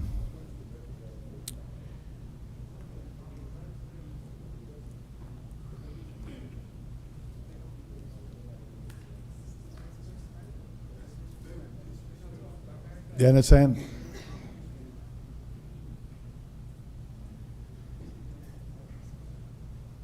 I want to send my condolences to the Richmond family in the passing of her mother, Joanne Richmond. Mother passed away. She was a long resident of the Fifth Ward, great supporter of myself and the work that I was doing in the Fifth Ward. Used to visit her in the hospital and give some joy to her every time she used to see me going to the hospital, saying, "My councilman," because. So, you know, being sitting here is one thing, and when you out there, you're more compassion and passion what's going on with the community. So, my condolences to the Richmond family. I know her viewing is going to be this next Friday, and Rory is going to be Saturday. I draft a letter that, with the help of my the secretary, deputy clerk, is going to be read at the event because I'm not going to be able to attend. I'm going to be out of the country, but my condolence goes to the entire family. Also, I had the opportunity to visit the parents of Angel Vladimir Javier Reynoso. This is the 18-year-old kid that passed tragedy, died in this motorcycle accident in Madison Avenue. You know, I made myself express how I feel with this situation with the Muppets, bicycle, motorcycle, illegal riders out there, and I send a message to the police department, to the attorney general, that they have to take the handcuff of my police officer, that they could apply the law the right way without risking life. And I know they are professionals out there; they know how to do it. So just giving the key to take the handcuff off and make sure that our police officer could bring pedestrian safety and making sure that the life of others are preserved, because we cannot lose more youth in those bikes. You had to see 200 bikes right in the middle of the street, motorcycles, scooters, and you know, we had to create ordinance, and I'm going to create an ordinance restricting, and Madam BA or Corporation Council, just to give you a little search to help me here. A lot of downtowns stores are selling gas motorcycles, gas, and they acting like dealers. They selling it in an amount of money, you know, that is served, but to check it, they have the permits to sell gas motorcycles from downtown stores. I think if they are gas, they have to be a dealer license, like a motor vehicle license, because they are gas. And they're being houses in those stores in downtown. If it's possible, the inspectors could go look into it too, because those motorcycles are gas, they are inside our stores, and I believe that's a safety hazard. If one of those motorcycles turns in fire or explode because they got gas inside, is a problem. And not only lithium batteries, I'm talking about gas motorcycles that are housed in this type of stores, and if they have the proper document from the state to sell them, because we should start from there. If they don't have that, then that's a way to go into it and try to let them know that they need to write permits to do that. That will be a start to try to curb the illegal sales of those bikes at the same time.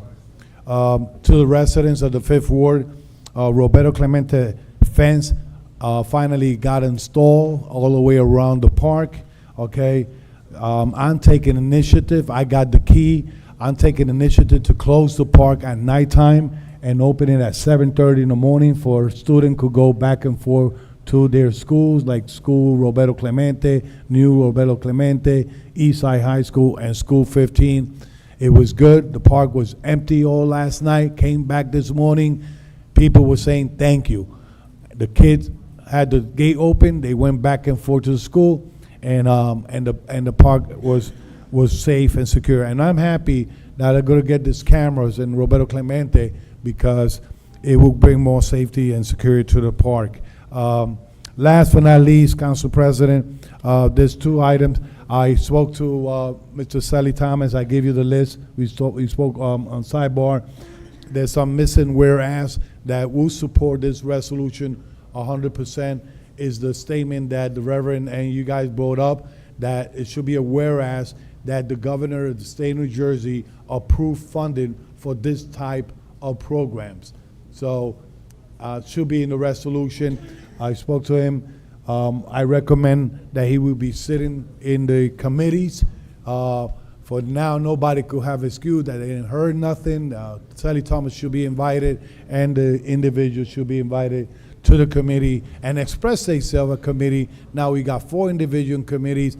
Now they don't have no excuse to bring it to the workshop or the regular to a vote, a resolution. Resolution, memorizing an action.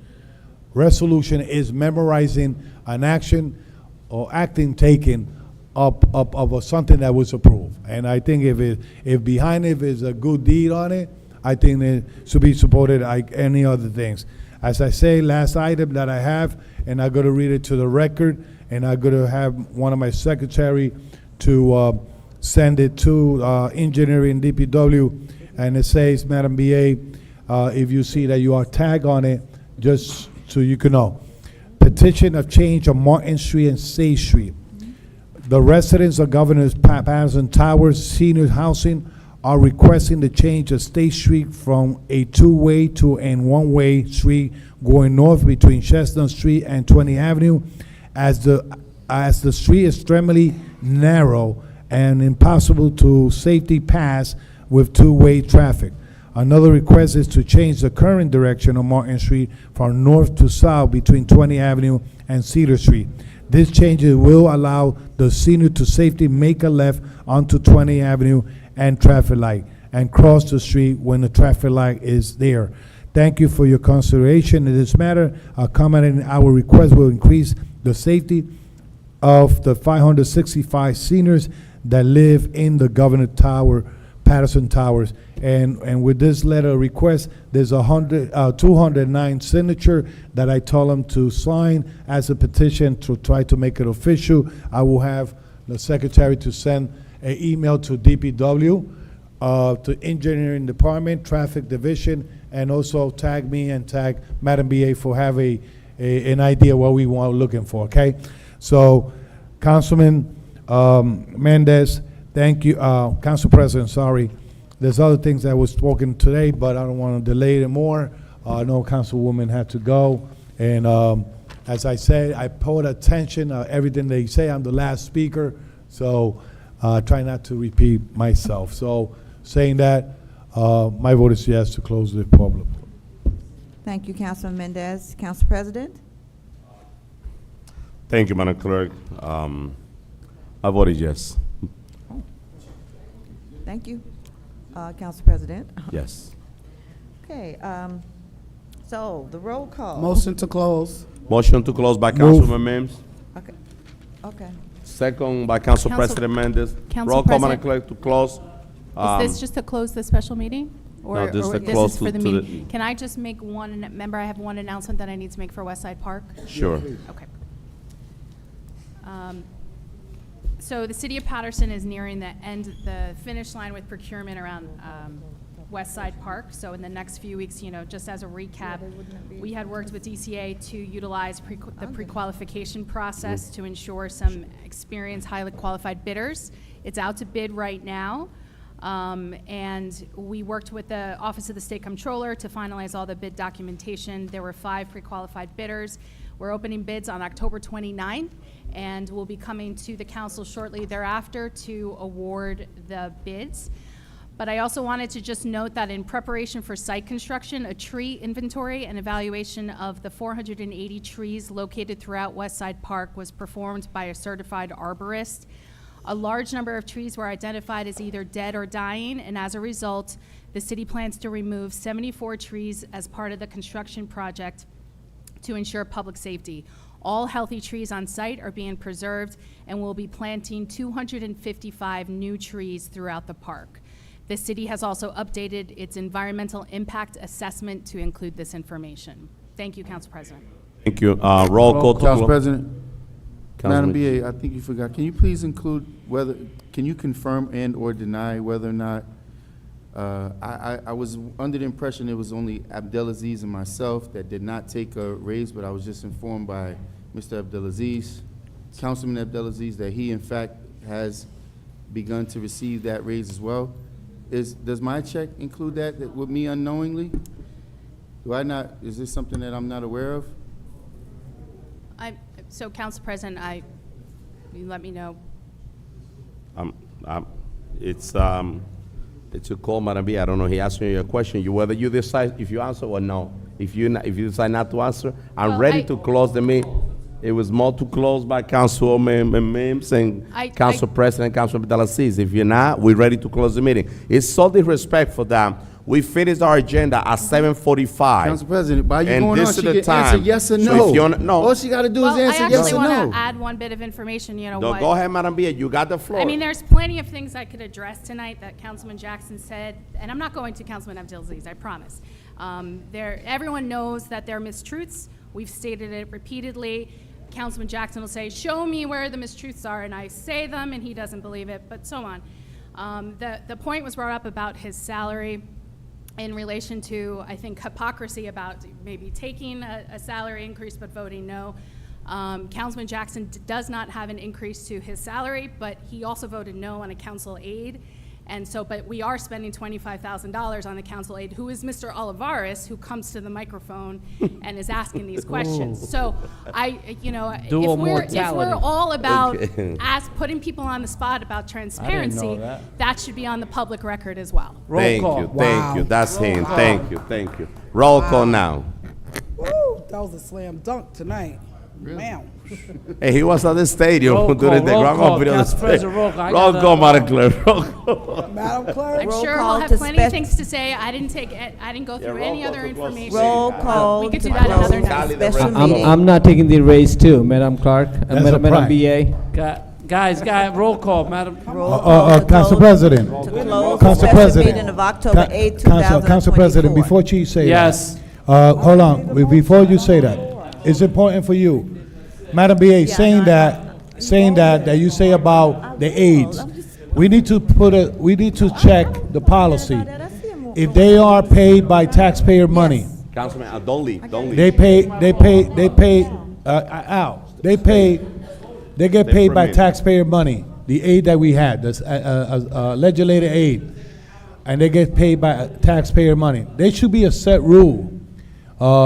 Having those aides come in here and slander us and attacking us, because one thing is bringing the concern of the community, and another thing is that the same aide is attacking us and belittling us as councilmen, as government official, and they get paid and they are aid from a councilman.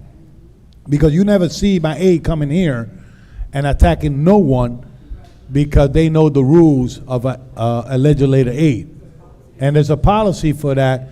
So, Corporation Council, can you look into that? Because there's had to be a set rule. If there's a policy on it, they consider employees of the city in one aspect or other. And coming over here, bringing a concern or whatever is one thing, but to come here, you a liar, you stealing, you corrupt, you doing this, and this is coming from taxpayer money, from a legislative aid that is hired by a council. Council, please look into that. Roll call, Madam Clerk. We're on roll call. Councilman Jackson. Thank you, Madam Clerk. Well, I would just urge my council colleagues, it's a very simple read. In fact, Mr. Fiscaldo used to hand it out all the time. It's called the Constitution, and it's called the First Amendment right. Mr. Olivares, I don't interject or try to depict what he's capable of saying when he comes to the microphone, nor do I try to influence it. that he is, trust me, I only surround myself with wolves, not with sheep. I don't want anybody around me that has to take my opinion and carry my light or my torch. And yes, the BA is correct, but what I wanted to confirm was that I do not receive a salary. Yes, the initial years, I did not take an aid, but once I realized that they are only taking the money and spending it on themselves, on their $50,000 pay increases, I said I will make an employment opportunity available to members of the public. And prior to Mr. Olivares, I have had multiple aides. I mean, Ms. Thompson, Ms. White, Mr. Black, as a matter of fact, Mr. Holmes. So I've had multiple aides. Mr. Olivares and I came across each other in a matter of a disagreement. I don't pay him to support me. He's been a supporter of Mike Jackson well before he was my aide. I just, you know what? If he's willing to work and he's willing to do some of the city's business, I don't see it robbery with him being paid to do some of the business, but that does not mean that he has to truncate and or modify his personal opinion and perspective. So I do welcome the BA to show me. She could come here and say, but where is the report that I'm requesting? She has yet to file any of these reports that's being requested. Where's the expenditure report on Hinchcliffe Stadium? How about if she confirms and or denies whether or not the owner of Mr. G's restaurant has a cannabis license before the administration for a request for a letter of approval? How about if they confirm or deny that? So there's nothing that I state here that's not true. But anyway, I will digress, and I leave it for the public to make that discernment. You know, it's amazing. But by the way, you know, I think the council should stand in solidarity against the Attorney General's decision, because, see, these are the things, and I'm only addressing the public because obviously people here don't really see it as a matter of concern. Because while the Attorney General are making these arbitrary regulations, our community continues to suffer. My cousin Mary, who we all know was gunned down, and the administration callously has a lack of concern for it. She was murdered on Van Houten Street, and while the police officer was in feet or you know, a short distance of catching the people who committed that crime, they were called off the chase. So we never know. We still don't have closure. While they celebrate the demise and failure of my business and celebrate the conditions of our community, while we walk outside and people who work here could just ignore the fact that we have people sleeping on the steps of this building, and they're upset by me pointing these things out. My cousin who was murdered, that murder has not been solved. And yet, this Attorney General's conditions are not allowing or putting a stop to the illegal bikes that's being driven all over our community. We had another young man who lost his life last week on Madison Avenue that was mowed down on a motorcycle, and his family can't even afford to pay for funeral services. So, Councilman Mendez, and I see you have your aides. Unfortunately, this young man who lost his life is of Dominican descent. The family's looking to raise money. It's $9,000 plus just for the funeral services. They're looking to send the body back to your beloved country. And the fact that we're not standing against this Attorney General's actions to put an end to some of these crimes going on consistently in our community is a problem. But with that being said, I appreciate the BA at least being forthcoming about me not receiving a salary. So all those people that's on that chat talking about, I speak out of both sides of my face. There you have it. Madam Clerk, phenomenal job. I appreciate you guys, regardless of what takes place here. My vote is yes. Madam Clerk, I'm sorry, council members, once we close, we got to close the workshop. So please stay for a minute So we close this special meeting, and we have to close the workshop. No, I confirm what, I confirm, and No, it we wasn't didn't done. close the workshop. So we just, We you did know. not close the workshop. All right, so let's continue the, yeah, please, let's continue. All right. Councilwoman Mims.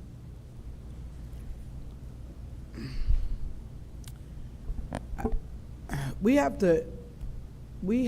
to really pray for this city for many reasons. One, because the work that gets done, and I'm not saying that there are not issues, because there are issues and or concerns across the board, but the stuff that happens and is said and is communicated and is not totally true really is problematic, because when things are being stated and said and they're not fully true, it causes a divisiveness in the community and to the people that either are watching or that sit and come to these chambers. You sacrifice your time by either watching at home or coming here, and then a lot of times people don't want to hear what it is. And you know, personally for myself, I always tell people, just pull the records. You may not want to hear what I'm saying, but everything that's being stated is not always true. Now, if you choose to listen to the empty rhetoric or listen to that information, that's really on you. You got to do your research. You have to research. There are some things that have been approved that are great for the community. There's other stuff that was not great or other stuff that's still needed. We have to hold the administration accountable. We have to attend committee meetings. We have to be in a workshop. We have to be here when it comes time to vote. We have to be here. We stay here all night. The agenda was done at 7:40 tonight. It is now 11 o'clock. We're still here because of additional talking and elongated conversation, which was just totally, just to me, not even necessary. Items that were not on the agenda. We were talking about stuff from here to the North Pole, which wasn't even here. We got to stick to the agenda. Corporation Counsel, if he's still here by next week, I will be putting together the outline so that we can make sure workshop is when it's a longer meeting, but regular, it should not be that way. And by next week, Corporation Counsel, if you're Corporation Counsel, by next week, I will send that how it should look, and we should see that starting next week. Where we can vote, we went through the whole process, and we can move forward. Paterson, let's keep praying for our city, pray for our youth. There's a lot that's going on. Pray for all the families that's been impacted by the senseless gun violence, stabbings, the robberies that are going on. There's a lot of stuff that's going on in the community, and we keep majoring over the minor stuff. And there's some major stuff, but we have to really pray. Our kids are in a situation. When I got out of my car tonight, there was a woman with her son sitting on the ground, hungry. She said she had to get back to the hotel. I walked down here, and you know, it's dangerous. It's dark out there. I walked from City Hall down here so I can make sure I go to the pizza store to feed that young son of hers and get them back on the bus. There's a lot of issues in the city. Let's focus on the issues and bring solutions, not add fuel to the fire. That is the only way things are gonna get resolved. I heard it said that item for Public Safety Committee, Public Safety and what other committee it needs to go to. Let's make sure that we do that so we're not miscommunicating processes to the community, making people believe that we don't support stuff. That's not the truth. We gotta make sure we follow the process, so whatever it is, department heads are fully aware of what's happening because it is their job to enforce. We're just the legislative branch, the administration, make sure their department heads enforce these items. That's why it has to go through committee, and that's the process. Madam Clerk, my secretary, Madam BA, IT, Corporation Counsel, our police officers, everybody. Good night. After I leave here, I gotta go pick no, I'm out. That's it. If you have no quorum, that's not my fault. I was here since 5 o'clock. So Paterson, Councilwoman Mims is leaving. I have to pick up my son from work in 15 minutes. I've sat here all night long and stayed through this process. My vote is yes to close, and I will be leaving right after. Thank you, Councilwoman Mims. Councilman Udine.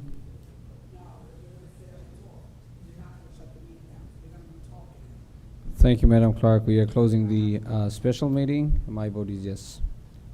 Thank you, Councilman. Councilman Velez? I guess people watching our meeting, I received here a text. Here's the actual fact. It says, the Real Fix program, led by the Paterson Chief Innovation Officer, Ed Boss, and his team, has exceeded expectation his first year. Outperforming state measure in success contrary to claims. Its focus in on intervention and prevention care individual battling substance abuse, many of who are not homeless, blaming Real Fix for the city homelessness issue, as some city council members suggested, it both misleading and ignorant of program actual impact. Let me say this, I never blame Real Fix. What I say is that a Real Fix is here, why we have more homeless out there, why we have more situation in our city regarding panhandler and all individual out there. I just say that. And because I brought up a experience that I brought up today with one of the individuals that I sent to Real Fix, came back with a statement saying that he didn't get service because he was not a user. Now I had to clear this because the mayor sent me something about Facebook post. Councilwoman. I'm not gonna retract what I said. So if the Real Fix is here, I understand they're doing hard, but I want to see more improvement in the individual out there. Councilman Jackson stated about the young man, about he needs money for the funeral. I'm working on that, and I know that we're going to take that body to the Dominican Republic. Today I was in Trenton working with the paperwork to transport that body to Dominican Republic. I don't need to tell my colleague what to do if they know how to serve, right, Council President? When the needs of the community. So saying that, good night, have peace, and anybody has something, my phone number is 201-496-8082. Have a good night. Thank you, Councilman Velez. Council President. So before my vote, we're just gonna vote to close the workshop about the young man that lost his life on Madison Avenue. Since the incident happened, I've been in contact with the family. I've been working with the family. Just gonna mention that because it's been brought into this council meeting on a multiple occasion. We've been praying for the family, been with the family on a multiple occasion. We have a meeting where the incident happened. We pray right there with the mom and the dad and a lot of members of the community. So we're working on that. There's some people from the public and also council members that they try to disrupt the meeting. Gonna say, just gonna take a minute. Some council members and some people from the community that they try to disrupt this meeting. Since I became council president here, before I was a council president, public portion was out of control. We've been very effective controlling the public and making sure that people use their time effectively. Right after 3 minutes, they wrap it up and they move on. There's only a few people, 1 or 2, that they try to extend their time. As a courtesy, when there's an important matter, I extend the time. And I've been doing that, we've been having control. What is unacceptable is that now it's 11 o'clock, we finished our agenda at 7:40. And there's council members that they feel that they could talk for hours and hours. When you come in front of the podium and I tell you to wrap it up because your 3 minutes is over and you go over your minute, you're disrespecting yourself. There's a process in place in this chamber. And since I became council president, I'm doing what I have to do, and there's an item, there's an agenda, but some council members, they refuse to concentrate on the agenda. If we concentrate on the negative thing that happened in Paterson, we will never gonna leave this room. But if we concentrate on the positive and the thing that we have to do on the agenda, we could make progress. There's $1 million for a camera that we've been waiting forever, and we tried to crucify the process. We all have to get engaged to get that done and to make sure that we bring safety into our community. Our police department, waiting for years for that contract, is in front of us, and there's chaos in order for us to vote on the contract. For the first time, we're gonna have police officers coming back from other municipalities because we took formal action on that contract. That's the reason why I'm here. I'm not here to play politics. I do the politics outside. I know how to serve. I know how to help my community. Everybody, not only in the third ward, in the entire city of Paterson, know Alex Mendez, and know the Alex Mendez cell phone number is 973-930-1436. I don't sit in this day to play politics. It is a shame that we have to wait. We finished our agenda at 7:40, and it's almost 11 o'clock, and I have some council members that they are at the door because we about to have no quorum. That's what it's a shame. And I want the public, I want the people that vote, I want the voters to see the action of their council member that they elect. That's what I would like to encourage all my residents to see who they're voting for and how useful and how effective they use their time, here and outside. I don't need to play politics. I know how to win an election when I go out there. I'm here to do a job. All I want the community is to just look at the way you council colleagues, the people that you elect are acting in this chamber, in this day. That's all I'm gonna ask the public. In another note, in another great note to all my residents in the third ward, the playground at Eastside Park is beautiful. It's gonna get done soon. So I was there looking at the construction. There's been a problem with the fence. I spoke with Public Work and the administration. The fence is gonna be done as well, and the concrete is gonna be done as well. So I'm excited about that, to see that happen. We're closing the park. Thank you to our Public Work and our Paterson Police Department that every night around 9:30, 10 o'clock, there's a police unit to close Eastside Park, and everything is being under control. I'm excited to announce a lot of my residents that live between 11th Avenue and Route 20, a lot of those roads, they haven't been fixed. We already approved that batch of road from East 33 all the way into East 40. We're getting ready to repave all those roads. So we're gonna continue working and serving the community. That's what I've been elected for, and I'm excited to do so. Every day I wake up early in the morning to work and run my business, and in the afternoon also taking care of my community, and at night coming in here to serve the city of Paterson. My vote is yes, Madam Clerk. Thank you, Council President. The votes are 6 in favor, 3 absent. The special meeting of October 8th, 2024 is hereby adjourned. Motion to close the workshop by Councilwoman Mims, second by Council President Mendez. Roll call, Madam Clerk, to close the workshop. Roll call to close the workshop session of October 8th, 2024. Councilman Jackson? Yes. Councilman Mims? Yes. Councilman Udine? Yes. Councilman Velez? My vote is yes. Council President? Pay attention, Paterson. Good night. My vote is yes. Thank you very much. The workshop session of October 8th, 2024 is hereby adjourned. Good night, Paterson.